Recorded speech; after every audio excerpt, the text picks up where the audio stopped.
just starting all the devices uh, for all the channels. Uh, Welcome. I'm glad you guys are here. Uh, Today, I was going to talk about conscious thought. I will explain the term more in detail, but this has come up in one of the rooms I was talking about, and how to not allow thought to really overwhelm you or really compulsive or unconscious, but be the conscious thought here and now. That kind of thing is very good. So I think it's a practical thing that you could use. Actually, I wrote a book and I also wrote a course about it. It's a very intricate subject when it comes to day-to-day affair. So I thought it's very practical, important in this information age, right? So we're going to go into that a little bit. There were people who were asking me all sorts of questions this morning. Very good questions, very nice discussion. Saying that, I kind of saw the gap of what we actually can do and what we are doing. There's a large gap.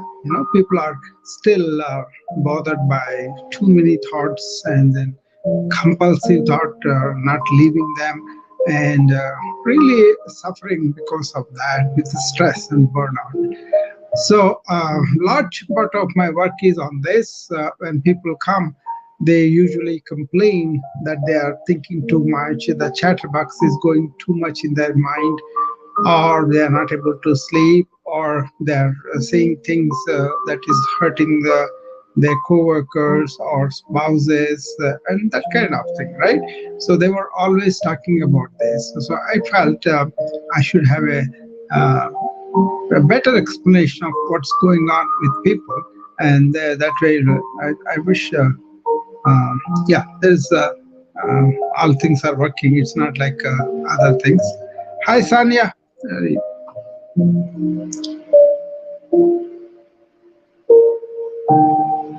So Sanya knows some of what I was talking about, because I have been talking to her about that.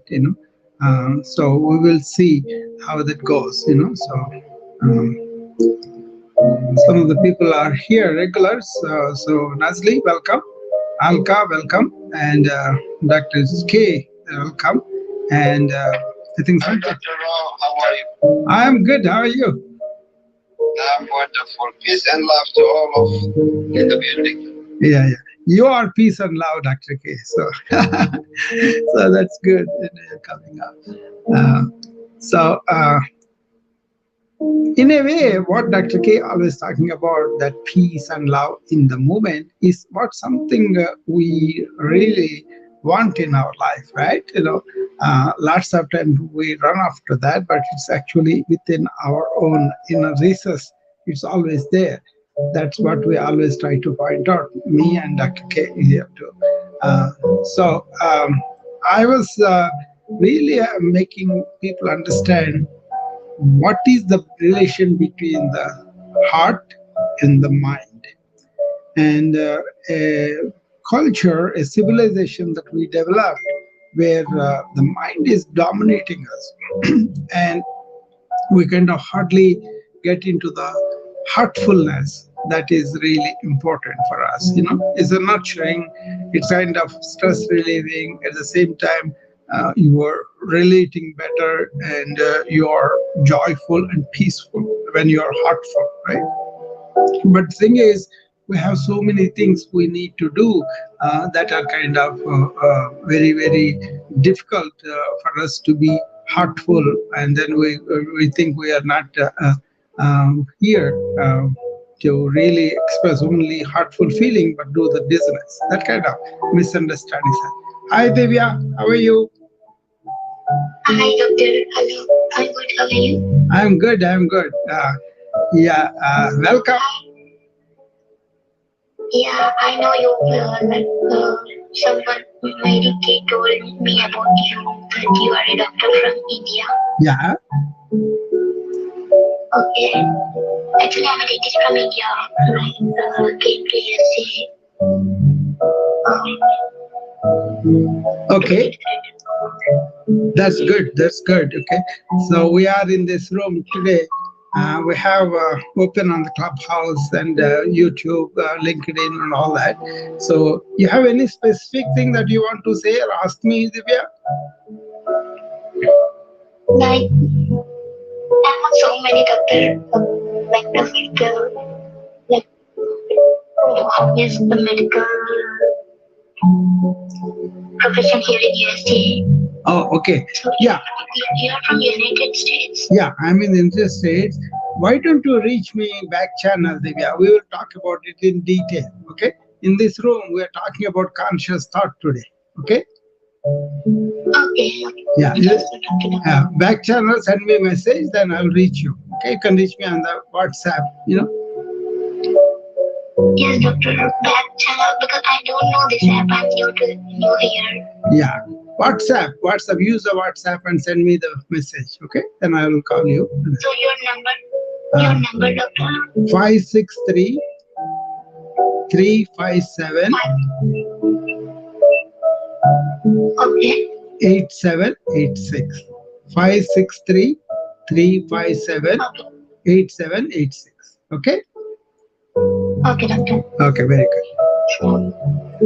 Very good. We'll talk later. Okay. So where am I?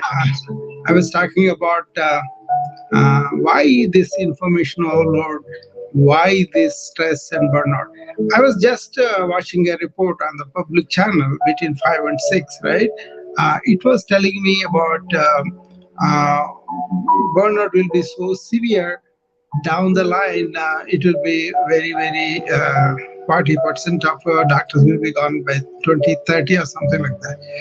I knew that. I have been talking about this for a long time now, because people are really burning out and not able to live their life with the family, and also not able to really deal. But then essentially not able to deal with information overload with the EMRs and all that is a real thing. And also most of the doctors are demoralized because they are not allowed to do the practice that they want to do. There's so much pressure on people who are not doctors, like the insurance agents, administrators. All those people put us a lot of load on us, and really that is why many doctors are walking away, and then they are not. It's like a controlling, no freedom. Yeah, It's yeah. not like a store. Yeah. So that's I saw, but it's not new to me, because I've been talking about this for several years, and I've been helping my colleagues with skills that I have learned from ancient wisdom, which kind of helps me. So I was telling them all these tricks of the trade, which they were able to use, and then. Still, they resent the field, they resent the way it is going and all that. So that's also very important. Okay, this conscious thought, the way I developed it is, are you doing the conscious thought during the day? Okay, as you wake up, as you go through your whatever you do in the morning to get prepared for work, or at work, or in your recreation time, or in your evening time when you unwind, are you able to really be conscious of what you are thinking? Are you intentionally thinking? Are you really focusing on what you are talking about, thinking about? Or are there so many things coming into you compulsively, unconsciously, that you don't know? You say that before you even think about it.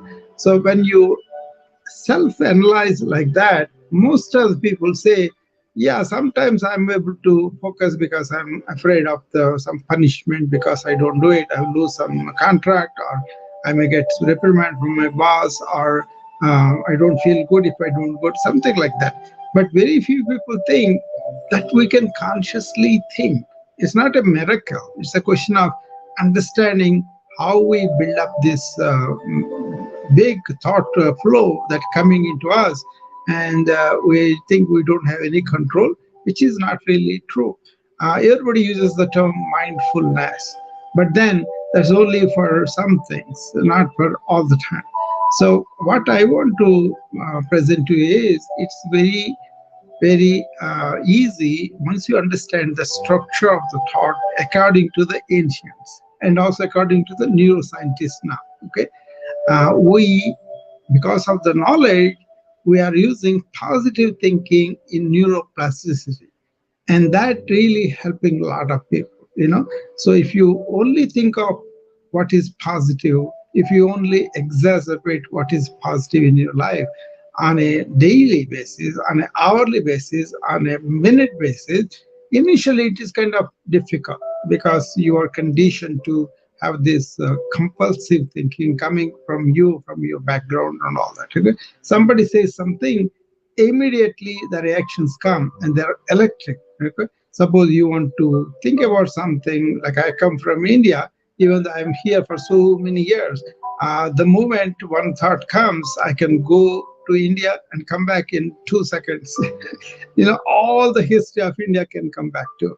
So that's why you need to really have some procedures, some exercises, some of the things that will help you to really be here and now in the present and really enjoy the moment to moment existence. So that is where yoga or Pilates or martial arts or any number of things of the Eastern really consciousness based, they always teach you calm down, slow down, and take it easy and be completely here and now. So if you can do some activities like that, then you can really improve. Other way to approach it is, when do I allow my mind to go vagabonding? Okay, when we are not aware, when we are with the people or some news or something like that, then we do allow the mind to go, and so we kind of cultivate that habit of vagabonding without us knowing about it. We don't think much of it. But now so many things coming at us, too many responsibilities are with us, and what is happening now is it is overwhelming us. And also, you like it or not, they dump so much work at you, or so many, you may be creating so much devices, so many things that you want to follow. You want to do that app, this app, so many things we do them, right? With all this proliferation of IT technology and AI tools, we have a lot of things really want our attention. That's basically it. They are competing for our attention. They want to appear like they are giving something to us, even in the internet, but actually they want our attention. That's the main thing, right? And then we can buy something from them, and then they will take it and all that. Okay, so you can observe that also. First, observe what are the things I'm allowing this unconscious thought compulsive come on, and am I aware of it? And the second thing is, what are the things from outside that trust on me that are kind of taking away my attention? If you can work on these two areas with number one, deep breathing, number two, present moment awareness. So always bring the awareness in front of the thought, then you're operating in the present most of the time. Then there are other things too I can talk about, but let's see. Anybody has questions or anything? Dr. K, you have any comment? Yeah, I love that. Excellent. And I just laugh by myself because when I started self-awareness study of my own, I look at from religious perspective and it couldn't make sense. Then I go on my own, start to see things like a flower or a tree. Then I start to ask questions. Then, if God is all-knowing, I say to myself, omniscient, isn't supposed to be, I have to start studying myself first, my own body.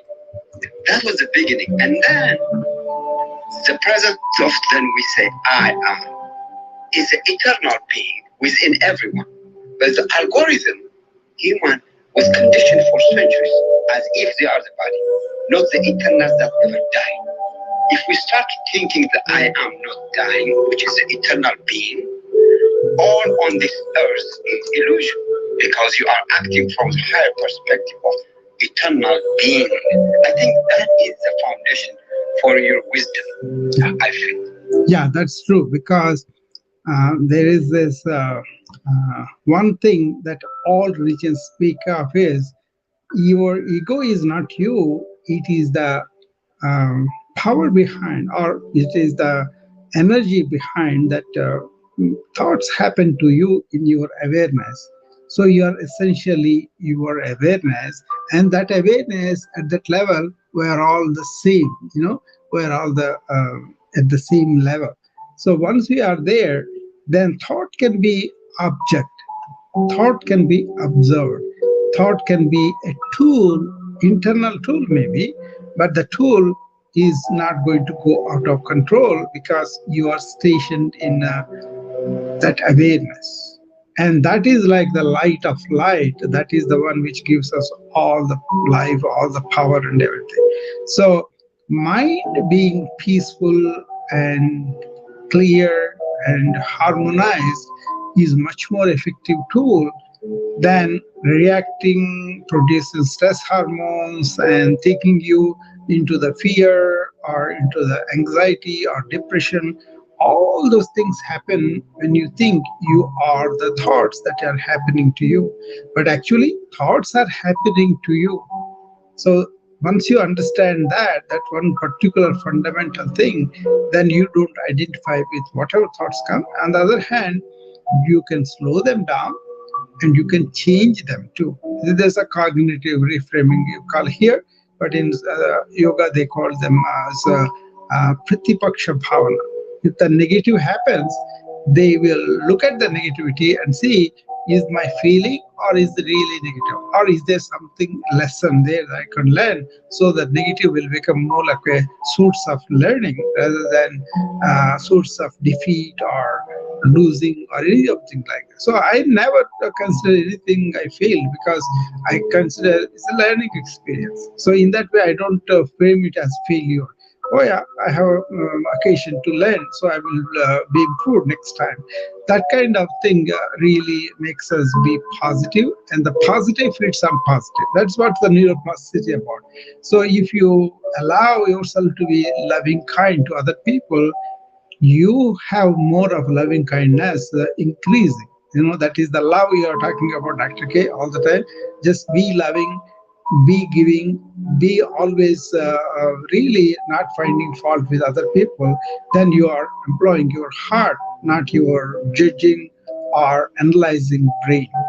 So that's where the thought really comes from. So use the thought for practical purposes, but then don't use thought against you by identifying with the thought. So that is where this consciously think thing comes about. You have to be really aware of what is going on with your thoughts, and then use the thought for intentionally for some works. And also, most important is, when you are doing something, don't allow extraneous or thoughts that are not relevant to the job come on to you and then really disturb your flow.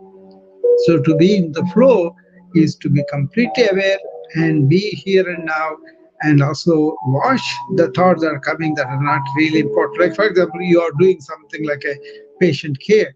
Don't think about a movie, or don't do about I'm not saying you're doing it, but generally don't do that. And then what happens is you are more focused and your work gets done, and that feeds you that you have done a very good job with what is you are supposed to do. So there's a term called delayed gratification.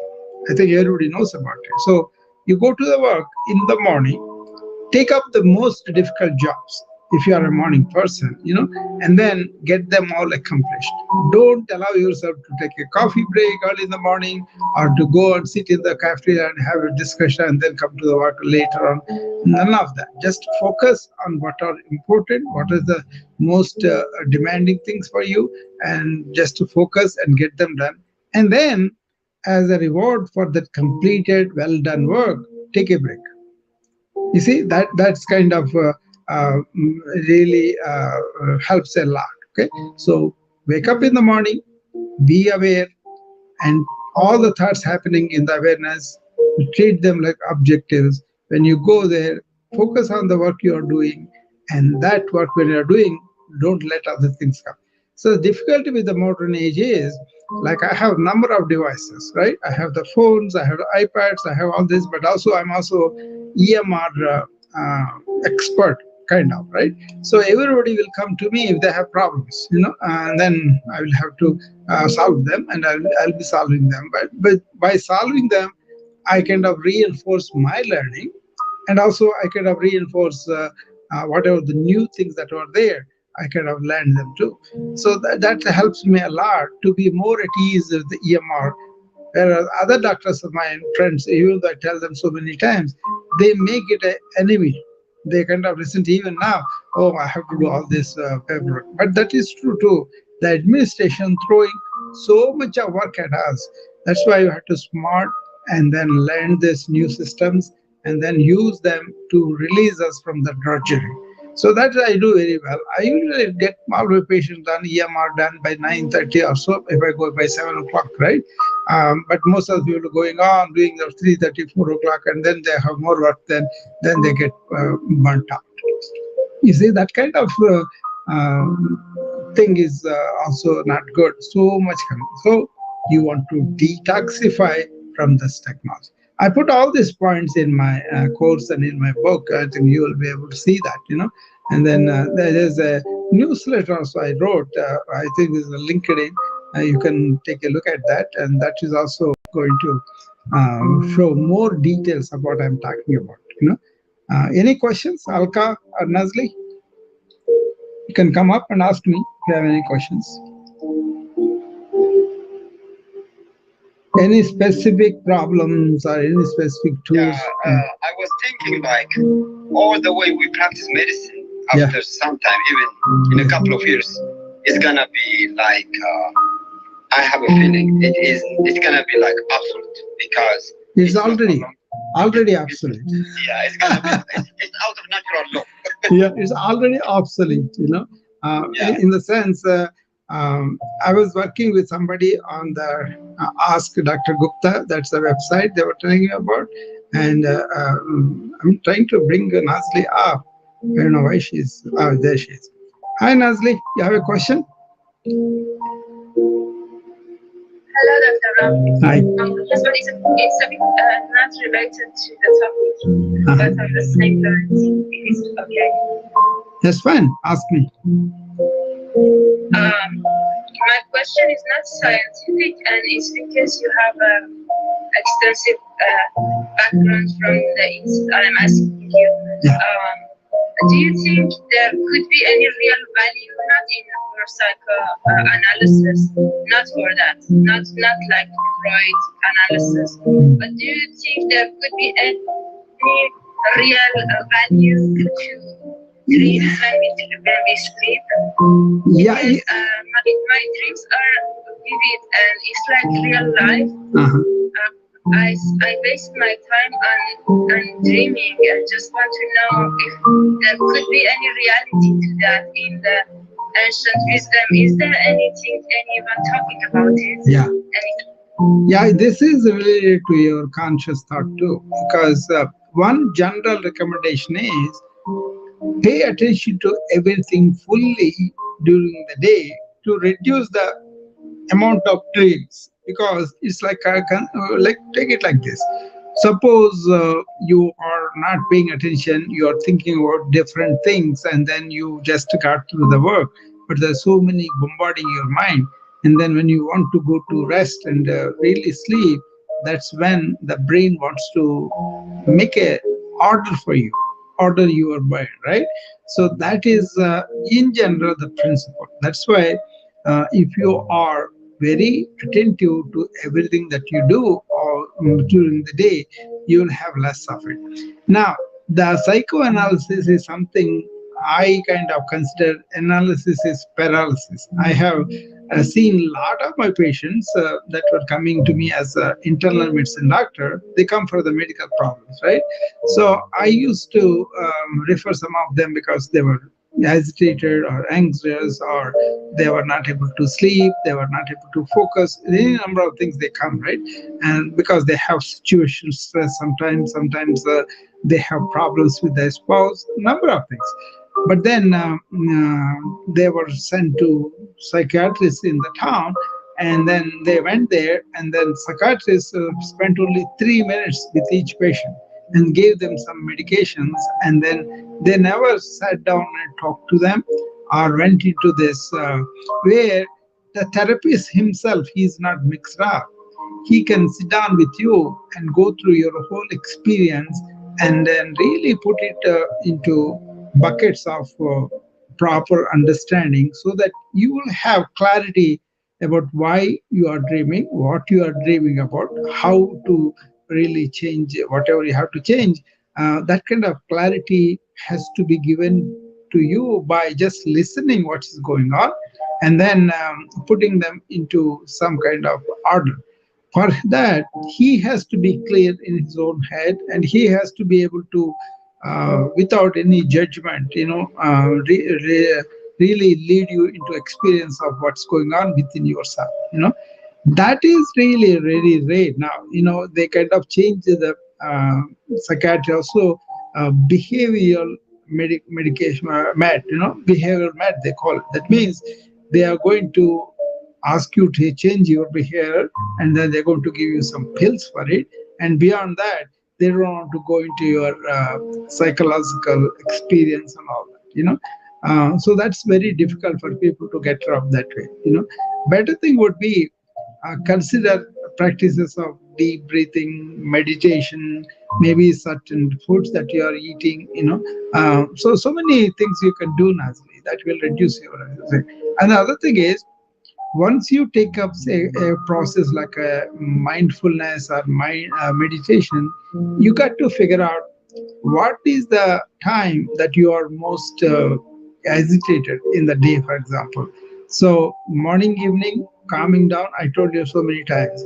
But then if you want to take up meditation as a practice, what happens in the meditation is all your buried thoughts, all your old habits that were ingrained thoughts, the way they call it, samskaras.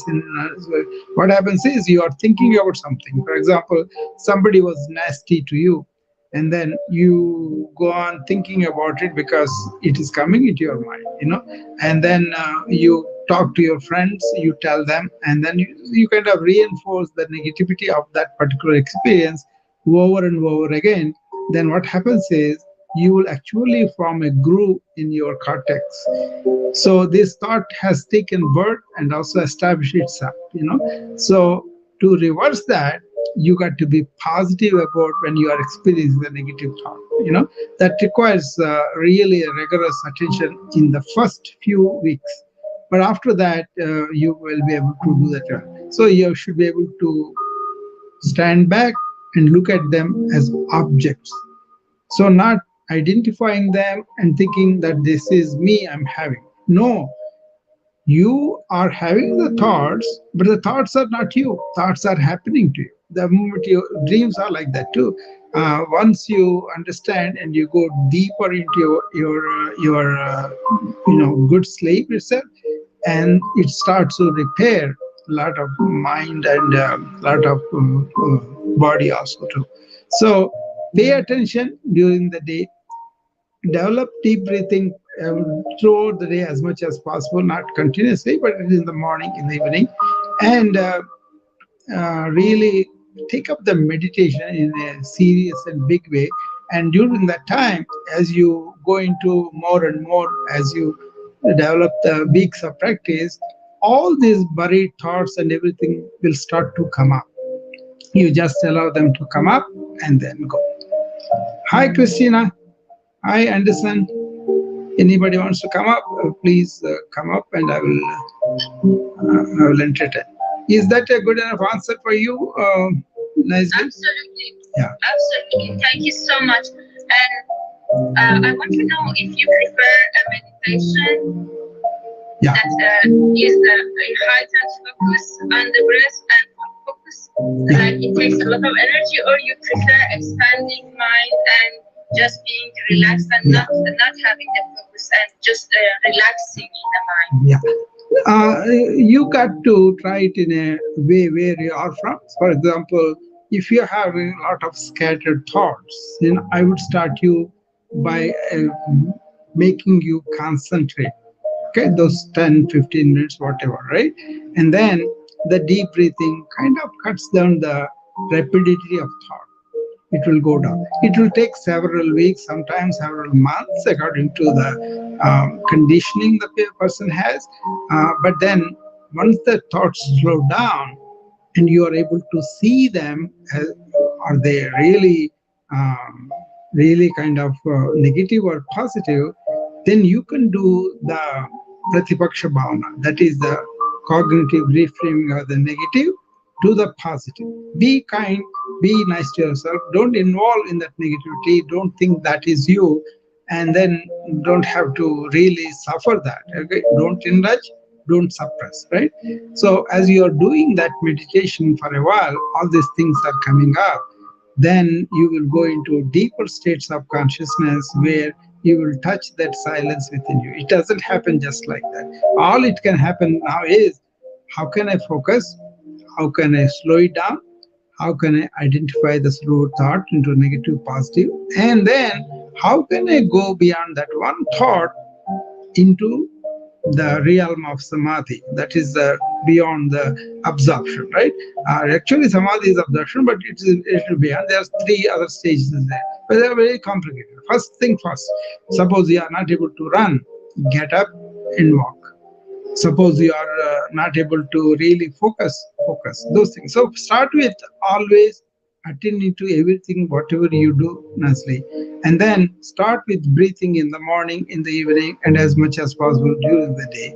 And then really take like a 2 or 3 days a week, 15 minutes in the morning, 15 or 5 minutes or 1 minute, whatever you can sit down, have a routine and go to the same place and don't have any distraction. Sit there and then keep your spine straight, and then close your eyes and focus on the breathing, and then don't have any other radio or any other devices around. And then as you go deeper and deeper into that, you will see thoughts are coming up, bubbling up from you. That is a test when you can really purge them. That also takes some training. Do this for a while, then let me know what is going on. Even if you want to follow up with me every day, that's fine. You come to the room and tell me the progress, then we work on it. So you can tell, okay, I was trying to do this happened. Sometimes emotional memories, they really indulge into something very, very bad. Okay, that's about Nazli. Okay. Hi, Christina. How are you? Hey there, Dr. Rao. I'm doing good. Just winding down for my days. Okay. Yeah. Time for me to listen. Yeah. For me, this is a relaxation, right? I really love to interact with my friends and then tell them whatever they want. So I wrote a book and a course on this conscious thought, Christina. So that is there, and I'm trying to bring Alka up. She wants to ask me a question. Yeah. That's awesome. Yeah. Glad to be here. Yeah. That came up this morning in Lady Jules' room. I think they were talking about spiritual heart and the mind and all that. So I was telling them, I don't know, Alka, I invited her. I don't know why it is not taking it. Oh, there she is. Hi, Alka. Hi, How are you? I'm fine, thank you. Yeah. It's quite late and I'm listening. Okay. You have any question or comment? Just with consciousness, I think it takes time to come through. Sometimes the same thought keeps going round and round in your head. How do you stop that? Yeah, that is the cyclical thought. That is where I want you to identify that and bring in your consciousness where you are really attending to thinking attentively. That means intentionally. with the focus here and now. So once you say, is that happening here, or is that coming from my memory or from my experience and all that, then you will understand. Like I told you, the mechanism of thought as explained in the Yoga Shastra is also now identified by the neuroplasticity, right? I use it for my own sake to get rid of all the things that could pop up when I was seriously ill. I would not allow that kind of my mind move from the presence, whatever it is. So many people came, and then so many thought I had a huge practice and I had big leadership positions in the hospitals and all that. So a lot of people thought I'm done. They all thought I'm done. So I had a real stroke and I had a hemiplegia on the left side, completely paralyzed, right? So luckily I didn't have any cortical damage. I had a pontine stroke, but then still the weakness was there at the time. I could not move it at all and I needed support and all that. The nurse who carried me into the bathroom, after 1 week, she saw me walking into it by myself and she was aghast. She thought I'm kind of really crazy, but then a lot of things happened. I wrote a book on that too. It's called Second Chance.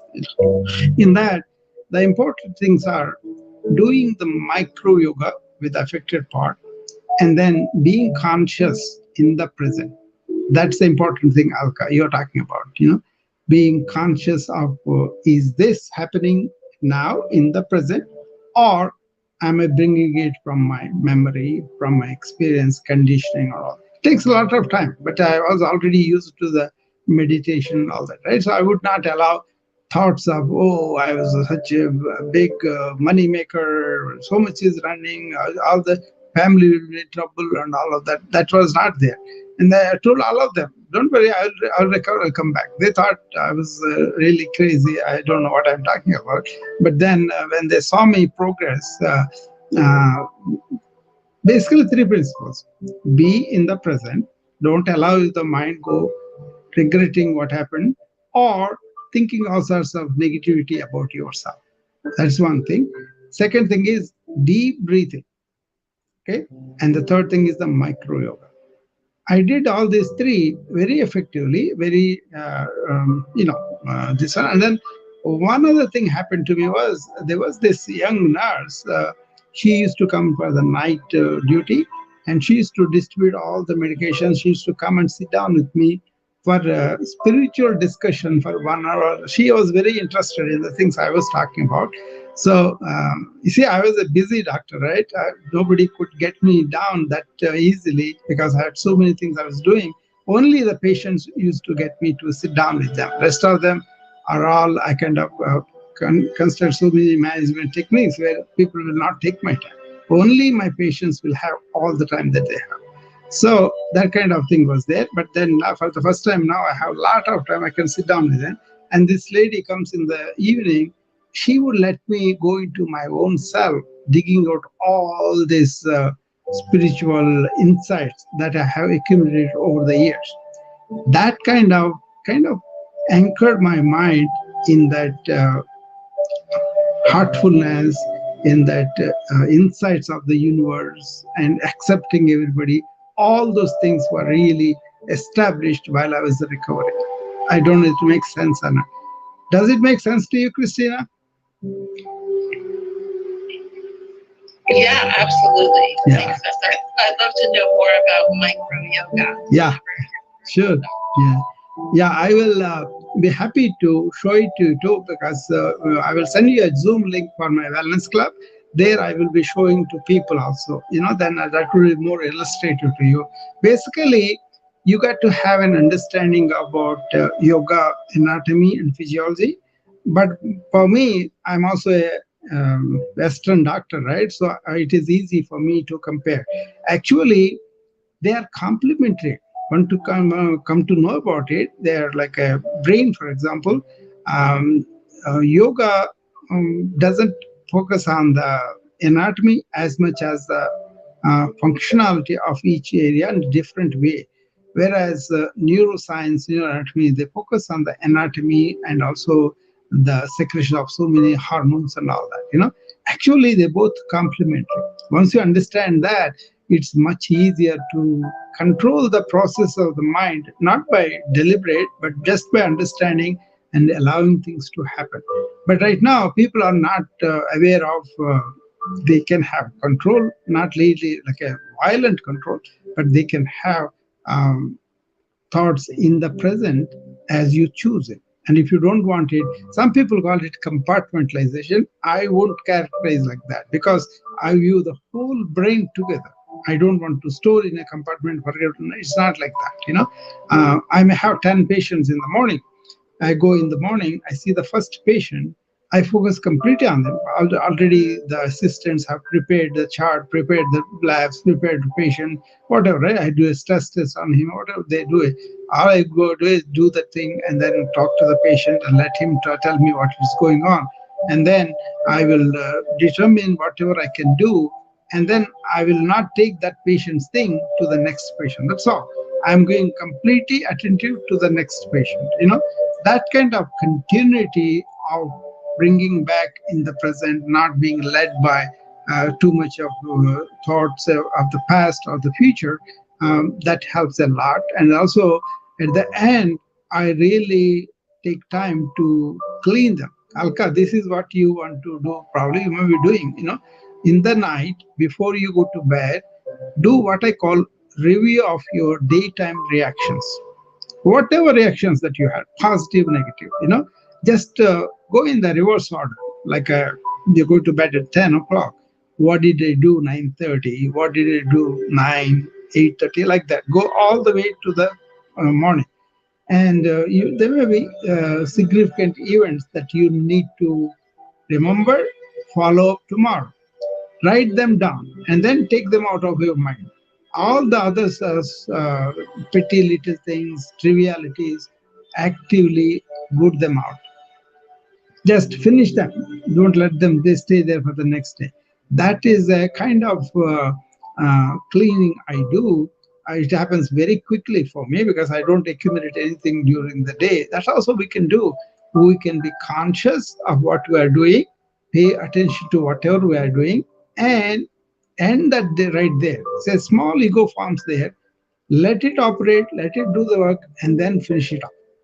If you really do start to do that, as you progress, you will be unconditioning whatever you have conditioned, and then it becomes much easier. So it takes a bit of practice, and it takes some persistence. You have to have that titiksha, they call it, determinism, so that you will be doing these things. So for me, it's more like a spiritual in the sense, mental process are not brought in, but you are basically in the spirituality of heartfulness. Not that I have some kind of thing I worship or anything. No, it's the understanding, it's the observation, and it's also being present in whatever that is happening. So we have to be honest with us, not to you have to be approximate to whatever I'm describing. You're just honest with where I am, and then go from there. So that's what I was doing when I was laying in that ICU. I was not able to move left and hand and left leg, right?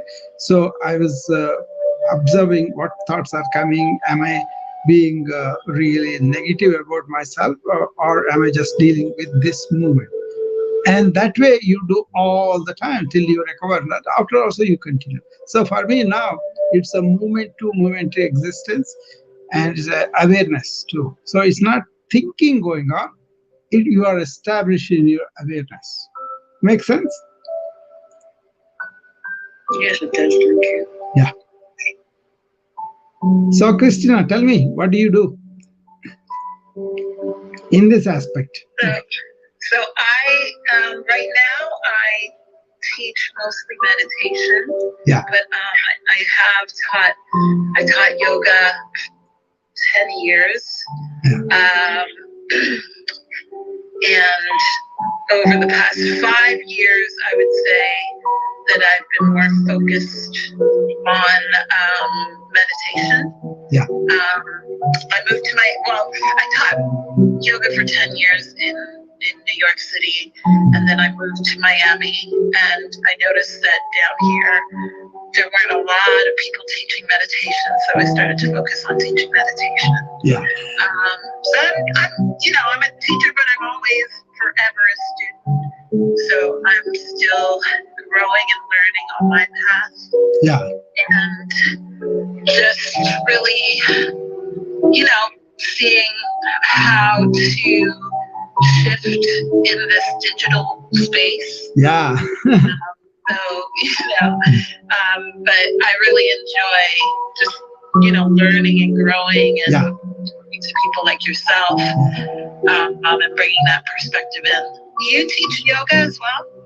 Oh yeah, I've been, probably I'm a senior for you because since 85. Amazing. But the thing is, yoga is not like you have reached a peak and then that's it. You are constantly learning, you constantly improving. Maybe some people say like you may approach more of a physical side, but whereas I approach everything towards the mental side and spiritual side, but that also grows. Actually, I have a story about that because my first teacher training was in 2000, I think it was 2006, with the Deepak Chopra Center. They had come to New York City and they had their first program in the city. Yeah. But it's a longer story, but what I'll say is that so before that practice came along, or before the Chopra Center came along, I was very attracted to yoga because of the physical asana practice. Yeah. But to get, at the very beginning when I started the training program, they forced us, not forced us, I shouldn't say that, but they told us that we had to do X amount of hours. I think it was something like 30 hours of meditation before we could even start the training program. Was it TM meditation you did? No. It was primordial sound meditation. Oh, okay. The Chopra Center's own version, I guess you could say. Needless to say, I never finished the program with the Chopra Center because there were some problems, which I won't get into, but it's a very funny, interesting story. But what I loved was that because it was a prerequisite that we teach for 30 hours of meditation before we even start the asana practice, I fell in love with meditation. Yeah. So I ended up, even though, there were problems, whatever, I got out of the course before I finished it because it's a longer story. But I ended up going to another place and doing the physical practice, more of an asana practice. Yeah. But I missed the meditation because it was so much more focused on asana. And I was just like, oh man, so I graduated with that yoga certificate, but I immediately came right back around to the meditation, the seated meditation piece of it. And that's why eventually I stopped teaching asana. Not that I haven't, I love the asana practice. I've taught it for 10 years, but I really started to hone in on I couldn't believe the amazing effects that meditation had without even moving my body. The fact that I could be sitting and I could transform my depression or my whatever it was just from a seated practice was profound for me. So very that's true. when I really wanted to explore that more, Do you know Patanjali Yoga Sutras? Yes, I do. So what did you understand from it? Well, I understand that it's not, that yoga is not just, it's not just about, obviously, yoga is not what the Western world, what people mostly are attracted to about yoga. Obviously, there is Yeah. you know, potentially brought so much more.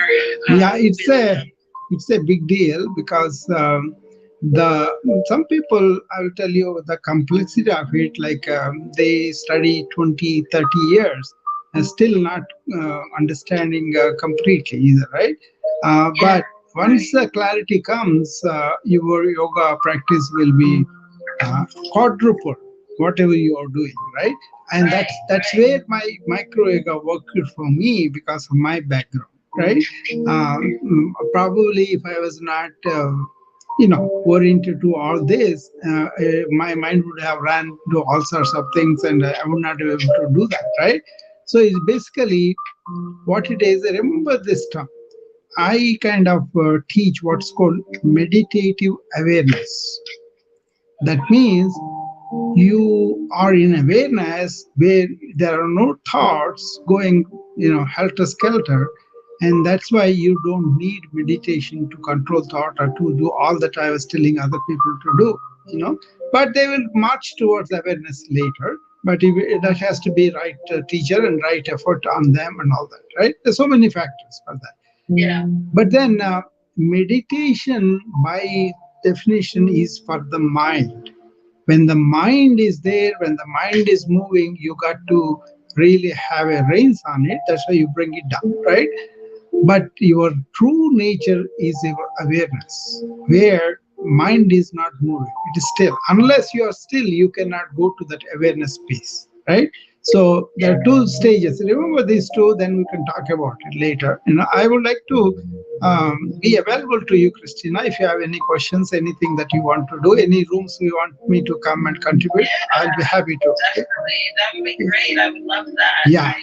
Yeah. Together we can share this better with other people, right? So Right. two terms you want to remember. What is called manolaya?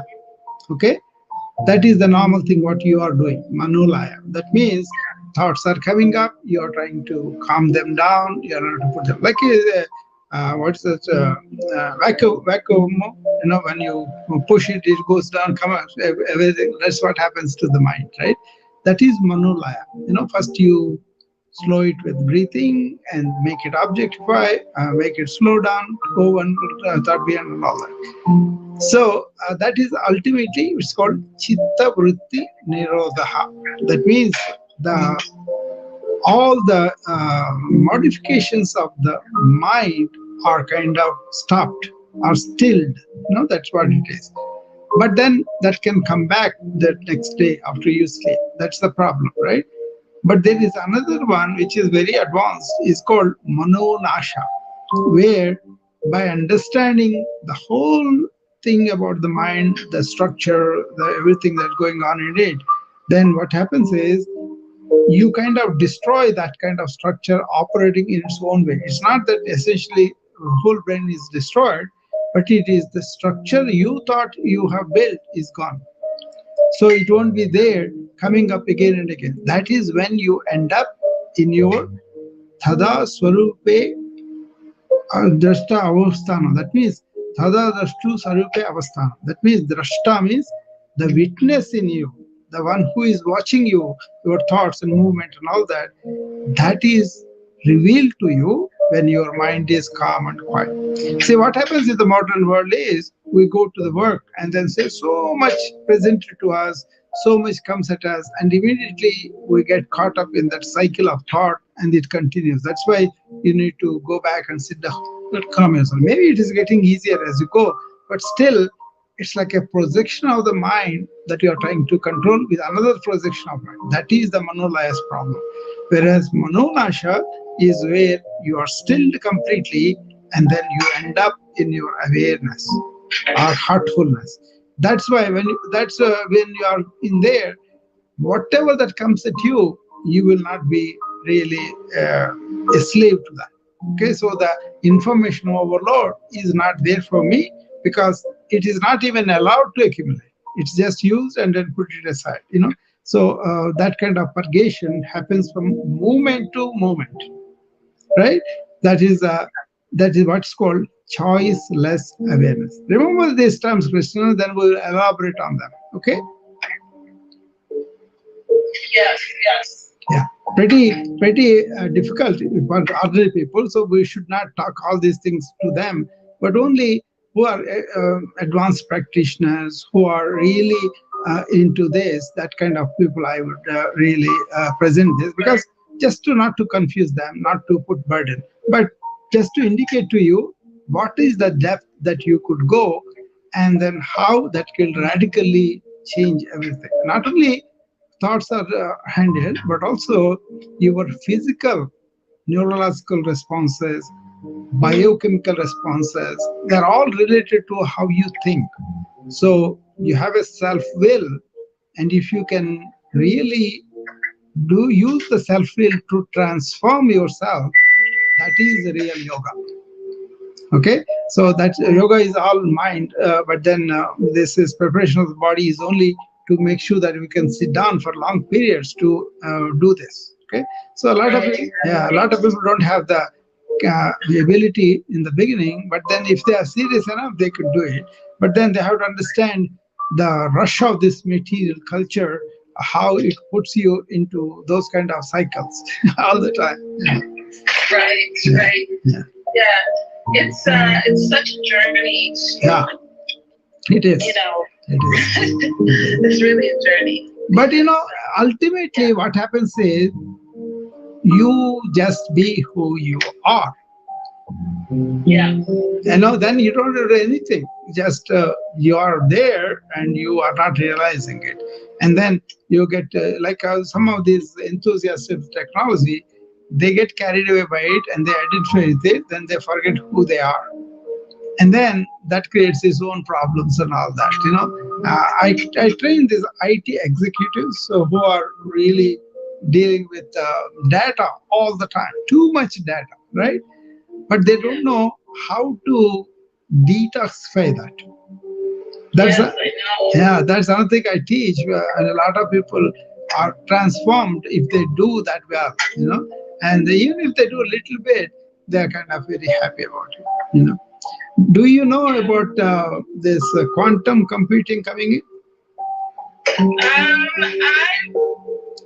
I can't say I know it. I have been intrigued by it, Yeah. by just hearing about it and just reading Yeah. a little bit about it, but I can't say that I know it. Yeah, but because very- I mentioned that because there are so many yogic principles that are used there, and then uh, these are based on the atoms, right?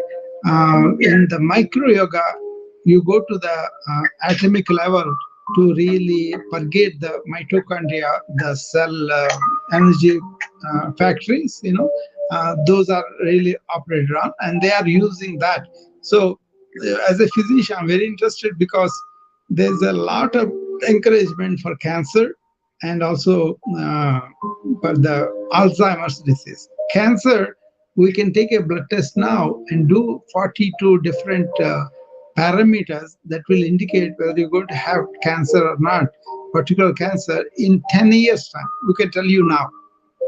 So that becomes very important because we are not allowing the cancer grow up to a stage where it is tumor and we have to, diagnose you with the tumor. That's too late, right? So that's one thing. Alzheimer's, amyloid is the protein that accumulates that has got two different strands, right-sided, left-sided. And by removing the right side, I think they will be better. So it's a very remarkable thing for me because Alzheimer's, I've seen so many patients over the years, and they really miserable in any way. They lose the personality. They don't have any relation with the family, and the family suffers a lot because they have to do a lot to the patient. So that's a very tragedy thing. Yeah, we will take up these things, Christina. Together we will deal with them. If you need, Absolutely. Yeah. Absolutely. My course for what I'm handing in to Christelle Mm. is called The Art of Digital Well-Being. Good. Creating, Good. yeah, the art of digital well-being, creating mindfully in the digital era. So, yes, I would love to actually have maybe even we can teach some of them together, some of the pieces together. Yeah, my room is always open for anybody has any questions. But well, I will also join you when you are doing this, so that I will contribute to your course also. No problem. That's awesome. I'm excited. I have been teaching What are you gonna put in the course? Are you putting in? I put in servant leadership. I think that, but I have developed so many other courses. This conscious thought. There's one course I did, one book on that I did. Second chance, my stroke experience. I did that. I did comprehensive self-care. Probably I will put that in comprehensive self-care. That's something I teach for the burnout physicians. So that I can put there for everybody going through the same thing anyway. So I think I will do that, comprehensive self-care. Nice. I like that. Yeah, there's a book, there's a course I already did. I just have to comply with what they want in there, because usually days are very busy, Krishna, for me. Even if I come to the rooms, lots of time, unless it's planned, I cannot talk there because I will be in the work atmosphere lots of times, But Where do you live? I live in Iowa. In where? Iowa. Iowa. Yeah. Okay. My clinic is in Illinois, but I'm in Iowa. But basically, mostly telehealth these days for me. So it gave me a lot of time. This COVID, I was very busy in the COVID time, but now, especially with patients in India, known relatives or friends and all that. Not only that, I'm an epidemiologist too. So I was following these epidemics since the 1980s. I came here in 1981. Right after that, 83, we saw the first HIV patient in our hospital in Chicago, And then I was very involved with the HIV epidemic, just to learn, and being a doctor, I want to know about it. And then I became very enthusiastic. Hi, Rishi. Hey, Dad, I'm just letting you know that I officially said no to that Elantra. Okay, we'll talk later. I'm in the middle of a room here. Okay. Oh, sorry. Okay. Hello? Yeah, my son called me. That's why. Oh, okay. Yeah, so I told him I'll call him back right after this.